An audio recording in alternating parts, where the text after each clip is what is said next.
এই যে বন্ধুরা দুপুরে খাওয়া দাওয়া চলছে। এই যে এরা তিনজন খাচ্ছে, এই যে ভাইয়ের বউ, ছেলে আর ওর বাবা।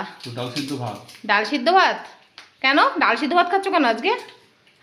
দেয়নি আজকে খেতে। তাই কিছু দিইনি? ও মা, এই দেখো বন্ধুরা, ডাল, মুগের ডাল সেদ্ধ, আলু সেদ্ধ, ঘি আর চিপস, একদম সাজিয়ে চিপস নিয়েছে। এই যে আমার ভাইয়ের বউয়ের ফেভারিট খাবার, তাই তো? ও একদম সেদ্ধ ভাত ভীষণ ভালো খায়। আজকে সেদ্ধ ভাত হয়েছে বন্ধুরা দুপুরবেলা, কারণ আমি এই পুজোর কাজ টাজ করছি, এই যে রান্না বান্না করছি।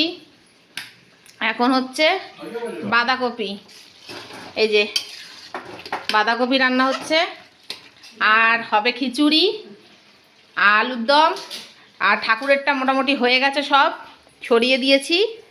তো এই হলো চলছে কার্তিক পুজোর আয়োজন। এখানে ফল টল সব রয়েছে, আর এখানে সব এই যে বন্ধুরা ভোগের সব করা হয়েছে। ফিরছি আবার পরে।